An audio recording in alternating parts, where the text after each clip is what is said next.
Hi everyone, welcome back to YPS of Acting. This is part 2 of how to be confident as an actor.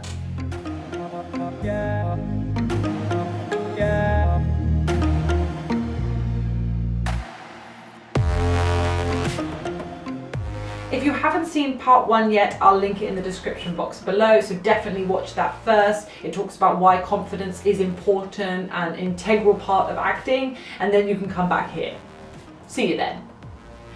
Okay, so the first tip that we're going to be getting onto today is accepting guidance and direction. Now this can be really hard because when actors first start out, no matter what age you are, usually the director or the teacher will go really easy on you because they want to give you a safe space for you to experiment and to experience and to gain the confidence to learn the skill.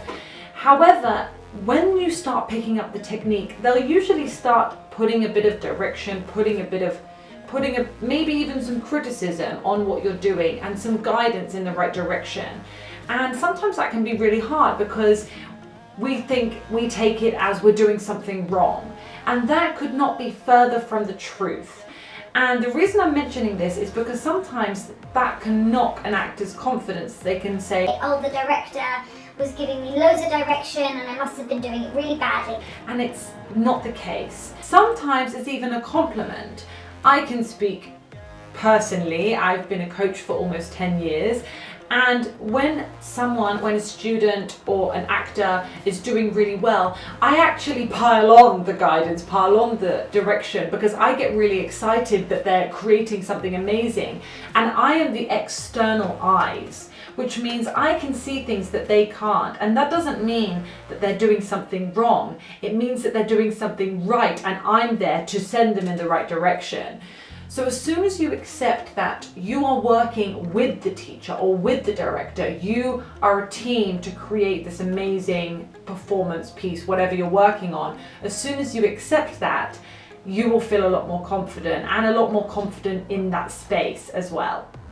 Now, if you watched the previous video, you will have heard me say quite a few times, I think, about taking risks and how important that is as an actor.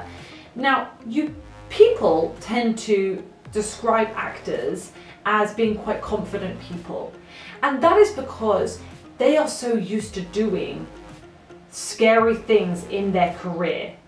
It's still scary for them sometimes. And to stand up in front of audiences or in front of fellow professional actors or in front of a director or an audition, it is terrifying sometimes. And when they've done that countless times, it becomes less scary and their confidence is lifted. And that's why actors tend to be quite outgoing, quite confident, can think in the moment people. And that's what I want you to start applying to your everyday life.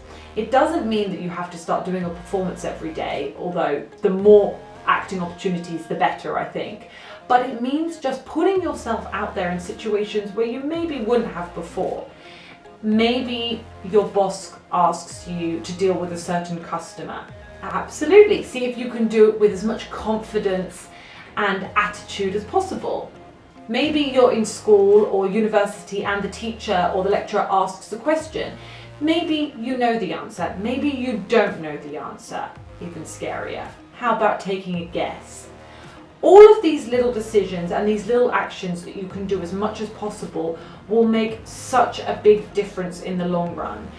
You will be that person that tries to push themselves out there, and you will then be less affected. You will be less scared every time you do it.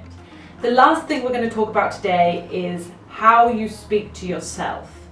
Now, if you're the kind of person that always says, oh, you're really rubbish at that, or oh, I'm rubbish at this, and oh, I can't do that, I'm useless, I'm hopeless, then that is going to be having a huge effect on your self-confidence. And I know what you're thinking. You're thinking, well, I feel unconfident and that's why I speak to myself like that. And then it's a circle. And I completely understand where you're coming from.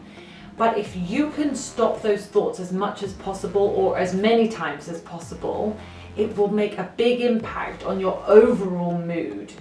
So every time you say, I'm rubbish at this, I'm rubbish at that, stop yourself, and then say a couple of positive things.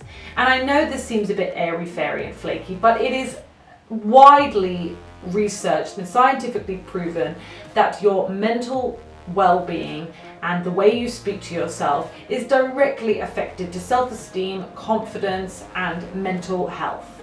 Because if you want to be a good actor, you're going to have to be your own #1 fan. And that is it for today of how to be confident as an actor. We may have to make it a part 3 because there is so much to say. So if you're looking for more videos, we're going to be uploading loads specifically this month, so hit the subscribe. If you're thinking of joining YPS for our online classes or in Surrey, then you can apply on the website in the description below. And if you would like to follow us on social media, that is where we answer a lot of our questions as well. So you can find our Facebook and Instagram also in the description box below. And if you enjoyed this video, please give it a thumbs up and stay professional, guys. Bye.